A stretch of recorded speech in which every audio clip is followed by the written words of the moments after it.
সাৱতি ললো বুকুৰ মাজতে মই এই বছৰ আৰু এটা গীত কৰি আছো আমি একেলগে সকলোৱে চাগে জানে এটা নষ্টালজি মোৰো আছে মোৰ জীৱনৰ বিশেষকৈ মোৰ জীৱনৰ এটা নষ্টালজি আছে এখন স্কুটাৰ বাজাজ স্কুটাৰ মনত আছে নে সকলোৰে এই যে আমি ষ্টাৰ্ট দি থাকোঁ ষ্টাৰ্ট নহয় আকৌ বেকা কৰি লওঁ আকৌ ষ্টাৰ্ট কৰোঁ প্ৰথম বাজাজ স্কুটাৰখন লৈ যিজনীক মই প্ৰপ'জ কৰিব গৈছিলোঁ মোৰ মানে ক্লাছ 8ত প্ৰপ'জ কৰিব গ'লোঁ হ'লগৈ বাৰু কামটো হ'লগৈ বাৰু প্ৰপ'জ কৰিলোঁ চিঠি চিঠি দিলোঁ তাৰপিছত বাৰু আজি নচলিলে যি কি নহওক তাইকো কৈছোঁ যে মই বোলো এই গান এটা কৰিম এই কাহানীটোক লৈ গতিকে বাজাজ স্কুটাৰ আহি আছে এইবছৰ আৰু সেই ব্যক্তিজন হৈছে আল্ট্ৰাছাউণ্ড বাবুদাৰ ৰুক্মিণী গতিকে বহুতো গীতৰ স্ৰষ্টা ক্ষীৰোদ দত্ত মোৰ লগত আছে ক্ষীৰোদ দত্তক মই মঞ্চলৈ মাতিছোঁ এটা ডাঙৰ হাত চাবৰ ক্ষীৰোদ দত্তৰ কাৰণে কাৰণ আমি গীতটো গাওঁ আপোনালোকে চিনি পায় আমাক কিন্তু যিজনে গীতটো বনায় লিখে সুৰ কৰে অহৰহ কষ্ট কৰে তেওঁক চিনাকি কৰাটোৰ প্ৰয়োজন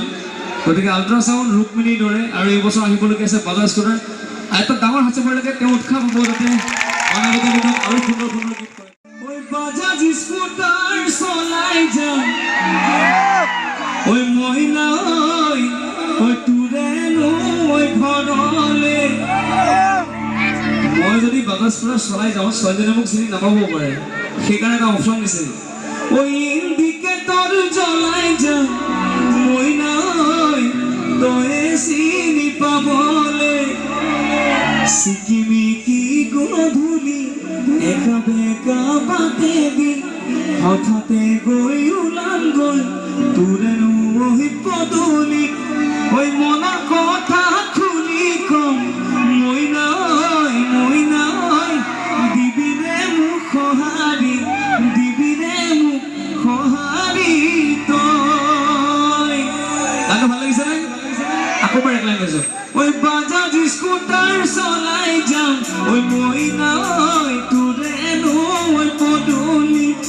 ইণ্ডিকেটৰ জ্বলাই যাম মই নাই তই চিনি পাবলৈ কিমিকি গধূলি একা বেকা বাটে দি হঠাতে গৈ ওলালগৈ তোৰেনো ঐ পদূলি মনৰ কথা খুলি কম মই নাই দিবিনে মোক সঁহাৰি দিবিনে মোক সঁহাৰি তই নৱেম্বৰৰ 25 তাৰিখৰ পৰা ডিচেম্বৰ 1 তাৰিখৰ ভিতৰত মুক্তি পাব গীতটি আপোনালোকে আশীৰ্বাদ কৰিব বুলি আশা কৰিছোঁ আৰু শেষত ক্ষীৰোদ দত্তলৈ পুনৰবাৰ ধন্যবাদ জ্ঞাপন কৰিছোঁ শেষত এটা শুভেচ্ছা দি দিয়ে ৰাইজক গীতটি শুনিব বাজাজ স্কুটাৰ আহি আছে আমাৰ নৱেম্বৰ 25 তাৰিখৰ ভিতৰত আল্ট্ৰাছাউণ্ড গানটো যেনেকৈ আপোনালোকে আদৰি লৈছিলে ঠিক একেদৰে ৰাকেশৰ বাজাজ স্কুটাৰ গানটো আদৰি ল'ব বুলি মই আপোনালোকৰ পৰা আশা কৰিলোঁ ধন্যবাদ।